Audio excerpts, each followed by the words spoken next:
ગઈકાલ તારીખ 8 જુલાઈ 2026ના રોજ આશરે રાત્રે સાડા 9 વાગ્યાની આસપાસ રાજકોટ શહેર તાલુકા પોલીસ સ્ટેશન વિસ્તારમાં આવેલ મોકાજી સર્કલ પાસે એક હત્યાનો ખૂબ જ દુઃખદ અને ગંભીર બનાવ બનેલ હતો. આ ઘટનાની વિગત જોઈએ તો આ ગુનાના આરોપીઓ પોતાના બુલેટમાં પૂરપાટ ઝડપે અને ઘોંઘાટ થાય તેવી રીતે જતા હતા, જે બાબતે તેમને મરણ જનાર કૃષ્ણસિંહ જાડેજા તથા એક સાહેબ રહેન્દ્રસિંહ જાડેજા સાથે એક સામાન્ય જેવી બોલાચાલી થઈ હતી. આ સામાન્ય બોલાચાલીનો ખાર રાખી અને આરોપી રાજવીર વાડા અને તેના ભાઈ એ મારામારી શરૂ કરી દીધી હતી. અને આ દરમિયાન આ આરોપી રાજવીર વાડાના પિતા રણજીત નાજભાઈ વાડાએ પોતાની પાસે રહેલ ગેરકાયદેસર પિસ્ટલમાંથી ફાયરિંગ શરૂ કરી દીધું હતું. અને આ ફાયરિંગમાં કૃષ્ણસિંહ જાડેજાને પેટના ભાગે અને માથાના ભાગે ગોળી વાગતા તેમનું મૃત્યુ નીપજ્યું હતું.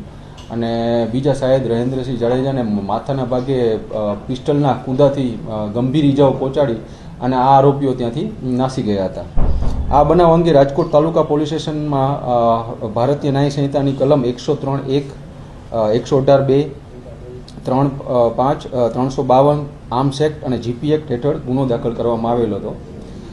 બનાવની ગંભીરતાને જોતા રાજકોટ શહેર police commissioner Shri Brijeshkumar Jha sir, અધિક પોલીસ કમિશનર શ્રી ચૈતન્ય માંડલિક સર તથા ડીસીપી ક્રાઇમ શ્રી જગદીશ બાંગરવા સરે આ આરોપીઓને તાત્કાલિક પકડવાની સૂચના કરેલ હોય, જેના અનુસંધાને રાજકોટ શહેર crime branch PI AS Chavda, PI Jadav તથા પીઆઈ ડામોરની ટીમો આ આરોપીઓને પકડવા માટે સતત પ્રયત્નશીલ હતી. આ દરમિયાન ટેકનિકલ સર્વેલન્સ, હ્યુમન ઇન્ટેલિજન્સ તથા સીસીટીવી ફૂટેજોની મદદથી રાજકોટ શહેર ક્રાઇમ બ્રાન્ચની ટીમોને આ આરોપીઓને પકડવામાં સફળતા મળેલ છે.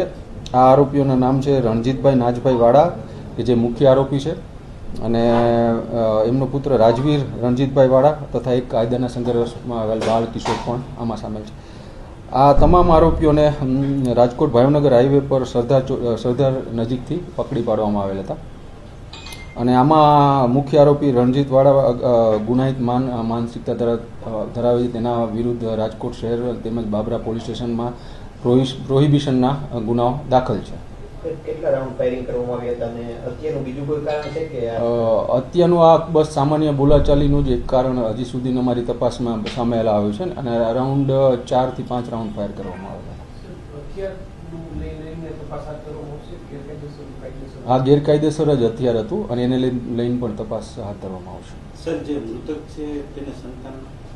એમને એક બાળક છે. સાહેબ, હથિયાર કોની પાસેથી લઈ આવતા કઈ પ્રાથમિક તપાસ? એ હાલ આ તપાસ માનનીય police commissioner Shri Brijeshkumar Jha sir દ્વારા ક્રાઇમ બ્રાન્ચને સોંપવામાં આવેલ છે. અને ક્રાઇમ બ્રાન્ચના પીઆઈ MN ડામોર આ તપાસ ચલાવી રહેલ છે. તેમાં આ તમામ હથિયાર ક્યાંથી આવ્યું હતું એ તમામ બાબતની તપાસ તજવીજ કરવામાં આવશે.